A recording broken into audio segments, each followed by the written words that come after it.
மடப்புரம் அஜித்குமாரனுடைய காவலாளி கொலை வழக்கை சிபிஐக்கு மாற்றிய போது விஜய் சொன்ன வார்த்தை அதுதான். நீங்க சிபிஐ வந்து இன்னைக்கு கபட நாடகம் ஆடுகிறார்கள் பிஜேபியும் திமுகவும் அப்படின்னு. அப்போ இன்னைக்கு யாரு கபட நாடகம் ஆடுறாரு? சிபிஐ என்கொயரிக்கு போனதுனால நீதி வெல்லும்னு சொல்லக்கூடிய விஜய் யாரோட சேர்ந்து இன்னைக்கு கபட நாடகம் ஆடுகிறார்? இப்போ வந்து இதுக்கு வந்து டிவிக்கே தான் பிஜேபியோட பி டீம்னு சொல்லிடலாமா? இப்போ எல்லா இடத்துலையும் எல்லா விதமான கேள்விகளும் வரும் இல்லையா? இதுல வந்து விஜயை நான் தவறு சொல்லணும் அல்லது விஜய் தான் தவறு அப்படின்னு நான் வந்து கட்டமைக்க விரும்பல. ஆனால் தாவேகா தரப்பிலிருந்து ஒரு தரப்பு நியாயத்தை மட்டுமே அல்லது வெறுப்பை மட்டுமே விதைக்கக்கூடிய செயல்களை ஆரம்பத்திலிருந்தே செஞ்சுக்கிட்டு இருக்காங்க. இன்னைக்கும் இந்த கூட்டத்தை கூட்டி அது சிறப்பு பொதுக்குழுன்னு போட்டு அதுல இத்தனை தீர்மானங்களை நிறைவேற்றி அதுல இருந்து கரூர் சம்பவத்தை மட்டும் பேசிட்டு வெளியில போயிட்டாங்க. அவங்க இது வரைக்கும் அரசியலே பேசல, இன்னும் கரூருக்குள்ளதான் நிக்கிறாங்க. கரூரை விட்டு இது வரைக்கும் வெளியில வரல.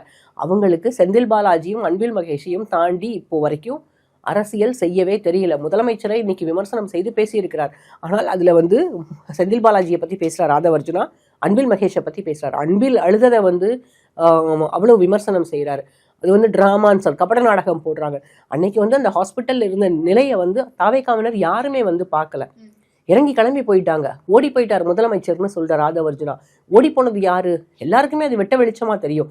அன்னைக்கு வந்து ஜெகதீஷ் தண்ணி கொடு அப்படின்னு சொல்றாரு விஜய். அதற்கு பிறகு வந்து தம்பிங்களா ஒரு 9 வயசு குழந்தையை காணாம தேடி கண்டுபிடிச்சு கொடுங்க அப்படின்றாரு. உங்க கூட்டத்தை உங்களால் இது வரைக்குமே கட்டுப்படுத்தவே முடியலையே. என்ன செய்யறாங்க, எதுக்காக வந்தாங்க, ஏன் உங்களை பார்க்கணும்னு எதுக்காக இது பண்ணாங்க, எதுவுமே விஜய்க்கு இது வரைக்கும் தெரியாது.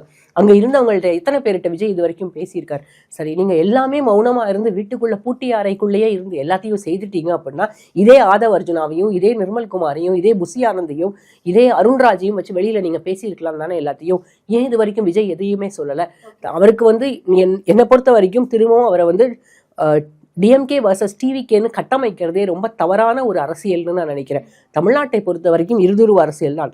திமுகவும் அதிமுகவும் தான் நேரெதிராக இருக்கக்கூடிய சக்திகள். விஜய்க்கு அதிமுக அளவுக்கு இன்னைக்கு எந்த விதமான சக்தியும் கிடையாது.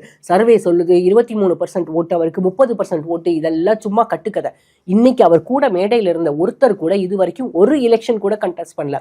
தேர்தல் அரசியல் எப்படி இருக்கும், கூட்டணிகள் எப்படி அமைக்கப்படும், அல்லது மக்கள் எப்படி வாக்களிப்பார்கள், இது எந்த புரிதலும் இல்லாதவர்கள் தான் இன்னைக்கு அவர் பக்கத்துல மேடையில உட்கார்ந்துருந்தவங்க. அப்போ அதிமுகவை கீழே தள்ளிட்டு தாவேகா தான் திமுகவோட நேரெதிரில் நிற்கக்கூடிய போட்டியாளர் அப்படின்னு சொல்றதே, இந்த கட்டமைப்பை இந்த கருத்துருவாக்கத்தை உருவாக்குறதே முதல்ல பெரிய தவறுன்னு நான் சொல்றேன். தமிழக மக்களை மீண்டும் தமிழக மக்களை முட்டாளாக்கக்கூடிய நிலைக்கு திரும்பவும் வந்திருக்கிறார் விஜய்.